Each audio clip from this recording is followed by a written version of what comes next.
नमस्कार। PP news line के prime time में आप सबका स्वागत। मैं हूं रजनी अनुभव। आइए सबसे पहले नजर डालते हैं आज दिन भर की प्रमुख सुर्खियों पर। उपराज्यपाल ने बिजली अधिकारियों से बिजली खरीद लागत को कम करने के लिए 1 सप्ताह के भीतर रणनीति बनाने को कहा। जम्मू कश्मीर में वन भूमि को अपनी मलकियत समझने वाले भूमाफियों की पिछले 3 वर्षों में टूटी कमर। करोड़ों रुपए खर्च करने के बाद भी शहर में जलभराव की समस्या का समाधान करने में नगर निगम रहा विफल। और जम्मू में ऑनलाइन ठगी के बढ़ते मामलों को देखते हुए साइबर सेल जम्मू ने जारी की एडवाइजरी।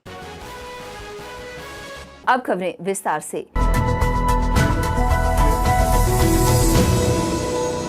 कश्मीर में आतंकवादियों के खिलाफ सुरक्षा बलों ने एक और बड़ी सफलता हासिल की है।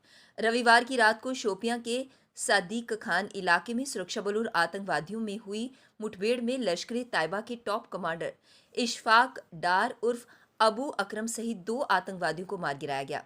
आईजीपी ने इसे आतंकवाद के खिलाफ जंग लड़ रहे सुरक्षा बलों के लिए बड़ी सफलता करार देते हुए इसके लिए बधाई दी है। पुलिस महानिरीक्षक कश्मीर विजय कुमार के अनुसार लश्कर कमांडर इशफाक डार उर्फ अबू अकरम 2017 से घाटी में सक्रिय था। वह पहले जेकेपी में था। मुठभेड़ स्थल से हथियार और गोला बारूद सहित अन्य सामग्री भी बरामद की गई। सर्च ऑपरेशन चलाने के बाद सुरक्षा बलों ने दोनों आतंकियों के शवों को कब्जे में लिया और अभियान की समाप्ति की घोषणा की। करोड़ों रुपए खर्च करने के बाद भी शहर में जलभराव की समस्या का समाधान करने में विफल साबित हुए नगर निगम के लिए शहर में नालों के किनारे अतिक्रमण कर बनाए गए मकान, दुकान व अन्य ढांचे गले की फांस बन गए हैं। जब ये मकान बन रहे थे तब नगर निगम सोया रहा और अब जब नालों के किनारे ऐसे हजारों ढांचे खड़े हो गए तो मेयर ताल ठोक रहे हैं। शनिवार को उन्होंने नई बस्ती में स्थित सब्जी मंडी में अतिक्रमण विरोधी अभियान शुरू करते हुए कहा कि जब जागो तभी सवेरा। लेकिन अब सवाल यही उठ रहा है कि नगर निगम की नींद टूटने में इतना समय क्यों लग गया। सवाल ये भी उठ रहा है कि क्या वाकई मेयर पूरी तरह जागे हैं। जम्मू कश्मीर में वन भूमि को अपनी मलकियत समझने वाले भूमाफिया की कमर पिछले 3 वर्ष में बुरी तरह टूट गई है। वर्ष 2018 में जम्मू कश्मीर में पहले राज्यपाल शासन लागू होने और उसके बाद जम्मू कश्मीर के केंद्र शासित प्रदेश बनने की मार भूमाफिया पर इस तरह से पड़ी कि अकेले वन विभाग ने ही इन 3 वर्षों में माफियाओं के कब्जे से 27,000 वन भूमि मुक्त करवा ली। इतना ही नहीं, विभाग ने इस दौरान 1 जुलाई 2001 तक राजस्व विभाग से भी अतिक्रमण की गई 47,934 कनाल 12 मल्ले वन भूमि का रिकॉर्ड भूमाफियों के नाम से रद्द करवाकर अपने नाम करवा लिया, जो जम्मू कश्मीर में कश्मीर केंद्रीय सरकारों के होते असंभव था। ऑनलाइन ठगी के बढ़ते मामलों को देखते हुए साइबर सेल जम्मू ने एडवाइजरी जारी की है। उन्होंने इंटरनेट मीडिया पर 2 पहिए या 4 पहिया वाहन या फिर बिजली के उपकरण, मोबाइल फोन या अन्य सामान सस्ते दाम पर खरीदने वाली पोस्ट से बचें। कई ऐसे मामले हाल ही में सामने आए जिनमें लोगों ने फर्जी वेबसाइट लिंक पर पैसे बेचकर अपने खून पसीने की कमाई को गंवा दिया। जून महीने में साइबर पुलिस के पास इंटरनेट मीडिया से सामान खरीदने पर ठगी के शिकार हुए 38 लोगों ने शिकायत दर्ज करवाई है। इनमें से कुछ मामलों को साइबर सेल जम्मू ने सुलझा लिया है। साइबर सेल में तैनात एक वरिष्ठ अधिकारी ने बताया कि ऑनलाइन को अंजाम देने वाले आरोपित फर्जी दस्तावेज जिनमें वह खुद को सेना और अर्धसैनिक बल बताकर लोगों को झांसा देते हैं। उपराज्यपाल ने बिजली अधिकारियों से बिजली खरीद लागत को कम करने के लिए 1 सप्ताह के भीतर रणनीति बनाने को कहा। उपराज्यपाल ने कहा कि हमें जम्मू कश्मीर में बिजली आपूर्ति की स्थिति में सुधार और घाटे को कम करने के साथ साथ राजस्व सृजन बढ़ाने के लिए अपने संसाधनों को जुटाने की जरूरत है। उपराज्यपाल ने कहा कि बिल का भुगतान करने वाले उपभोक्ताओं को बिजली से वंचित नहीं किया जाना चाहिए। उपराज्यपाल ने घाटे को 10% कम करने के लिए 3 महीने की समय सीमा तय की। उपराज्यपाल मनोज सिन्हा ने ये निर्देश सर्दी के मौसम के मद्देनजर बिजली विकास विभाग द्वारा की गई तैयारियों की समीक्षा करने के लिए रविवार को श्रीनगर में एक बैठक की अध्यक्षता करने के दौरान दिए। उन्होंने कहा कि सर्दियों के मौसम में बिजली का बुनियादी ढांचा तैयार होना चाहिए। इसके अलावा सर्दियों की बिजली की मांग को पूरा करने के लिए जमीन पर सक्रिय कदम उठाने की जरूरत है। पावर ट्रांसमिशन डिस्ट्रीब्यूशन में सभी कमियों को अक्टूबर तक दूर करना होगा। बरसात की चेतावनी के बीच जम्मू नगर निगम ने जलभराव के कारण मलबे से भर चुके शहर के नालों की सफाई में ताकत झोंक दी है। सुबह से शाम तक नालों की सफाई में मशीनरी जुटी हुई है और जोर शोर से काम किया जा रहा है ताकि दोबारा झमाझम बारिश की सूरत में लोगों को ज्यादा परेशानी ना हो। रविवार को भी नगर निगम का नाला गैंग शहर के विभिन्न इलाकों में नालों में सफाई में जुटा रहा। 3 जोन में बांटे गए शहर के जोन 1 और 2 अर्थात गांधीनगर के इलाकों को छोड़ तवी के उस पार के सभी क्षेत्रों के बहने वाले नालों में जोर शोर से निगम की मशीनरी जुटी हुई है। निगम ने साइंस कॉलेज मेन रोड पर कृष्णानगर, डोगरा चौक, चांदनगर, शक्तिनगर, उदेवाला, लोअर मुट्ठी, तोमाल, तालाब तिल्लो, कन्नल कॉलोनी, कबीर कॉलोनी और इंदिरा चौक नाले की सफाई का काम किया। नगर निगम के अधीन आए उदेवाला में कई बार इसके बाद भी वर्षों के बाद ऐसा हुआ कि नाले को जेसीबी मशीनों के साथ साफ किया गया तो ग्रामीणों ने राहत की सांस ली। उनका कहना था कि पहली बार इस तरह के नाले को साफ किया जा रहा है। जम्मू कश्मीर में कोरोना संक्रमण के रविवार को 146 नए मामलों की पुष्टि हुई है। एक मरीज की मौत भी हुई है। वहीं ब्लैक फंगस का एक नया मामला भी मिला है। कश्मीर में 88 व जम्मू संभाग में 58 नए मामले आए हैं। 243 मरीज ठीक भी हुए हैं। ऐसे में प्रदेश में सक्रिय मामले कम होकर 1919 ही रह गए हैं। ब्लैक फंगस के नए मामलों की पुष्टि के बाद अब प्रदेश में कुल 34 केस हो गए हैं। जिला स्तर पर कोरोना के नए मामलों की बात करें तो जम्मू में 16, उधमपुर में 1, राजौरी में 7, डोडा में 14, सांबा में 2, किश्तवाड़ में 7, पुंछ में 10, रियासी में 1 मामला सामने आया है। मौसम विज्ञान केंद्र श्रीनगर ने जम्मू कश्मीर में 19 और 20 जुलाई को भारी बारिश की संभावना व्यक्त करते हुए येलो अलर्ट जारी किया है। कई इलाकों में 100 mm से भी ज्यादा बारिश रिकॉर्ड होने का अनुमान लगाया गया है। वहीं गरज चमक के साथ होने वाली बारिश के दौरान कई इलाकों में आसमानी बिजली भी गिर सकती है। जम्मू संभाग के राजौरी, पुंछ जिलों के अलावा जम्मू जिले समेत संभाग के मैदानी इलाकों में ज्यादा बारिश हो सकती है। भारी बारिश के चलते मैदानी इलाकों में जलभराव एवं पहाड़ी क्षेत्रों में भूस्खलन और पत्थर गिरने की आशंका भी जताई गई है। मौसम विभाग की चेतावनी से पुलिस और आपदा प्रबंधन विभाग की टीमों को प्रशासन ने सतर्क कर दिया है। राष्ट्रपति रामनाथ कोविंद 25 से 27 जुलाई तक 3 दिनों के लिए जम्मू कश्मीर और लद्दाख का दौरा करेंगे। सूत्रों ने बताया कि राष्ट्रपति 26 जुलाई को द्रास युद्ध स्मारक कारगिल में होने वाले कारगिल विजय दिवस कार्यक्रम में भाग ले सकते हैं। साल 2019 में राष्ट्रपति को युद्ध स्मारक पर माल्यार्पण करना था। राष्ट्रपति के घाटी में कुछ समारोहों को भी संबोधित करने की संभावना है, जिसमें एक शैक्षणिक संस्थान का दीक्षांत समारोह भी शामिल है। राष्ट्रपति के दौरे का विस्तृत कार्यक्रम अभी घोषित नहीं किया गया, लेकिन दौरे को देखते हुए सुरक्षा व्यवस्था कड़ी कर दी गई है। राष्ट्रपति रामनाथ कोविंद के जम्मू कश्मीर दौरे के मद्देनजर अतिरिक्त पुलिस महानिदेशक सुरक्षा विंग SD सिंह जमवाल ने एक आदेश जारी किया है।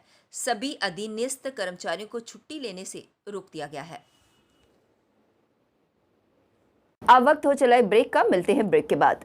मजबूती की पहचान ACC cement, Messrs Bishandas Jaswal and sons, authorised stockist, ACC cement, 45 transport Nagar, Jammu.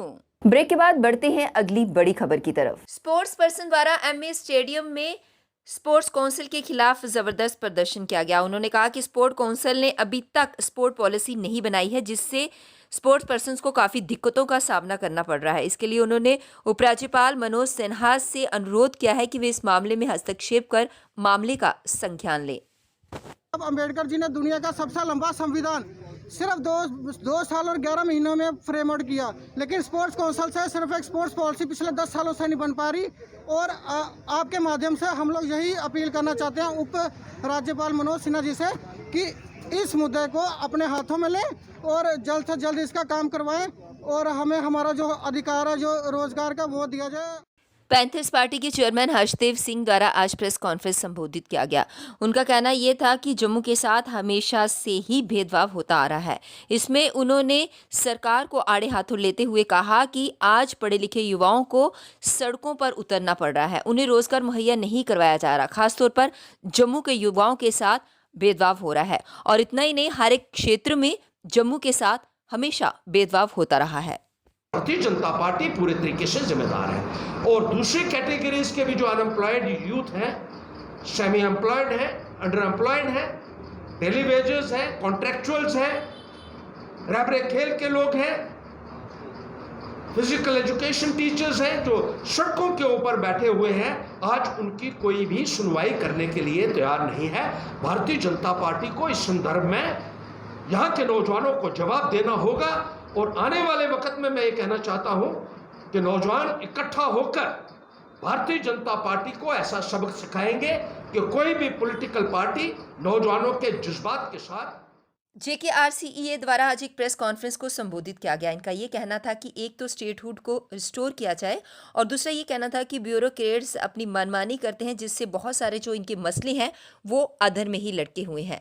और दूसरा इनका ये भी कहना था कि रिजर्वेशन इन प्रमोशन इसे भी रिस्टोर किया जाए ताकि इन लोगों के साथ इंसाफ हो सके। पॉपुलर गवर्नमेंट थी, चाहे गवर्नर रूल था, चाहे जैसे अब ये प्रेसिडेंट रूल है, इन्होंने कंफ्यूज करके रखा। उसका जो मसला जो है वो हल नहीं होने दिया। अब हद तब हो गई जब प्रेसिडेंशियल आर्डर जो है 1 मार्च 2019 को प्रेसिडेंशियल आर्डर आया और 77 जो है अमेंडमेंट 77 जो है वो that was extended to JK duty, but unfortunately इन्होंने पेश तो भी नहीं चलने दी। हमारा मसला अभी तक यूं का तूं है। हम चाहेंगे कि रिजर्वेशन इन प्रमोशन जो है इसे जल्दी से जल्दी जो है ये स्टोर किया जाए।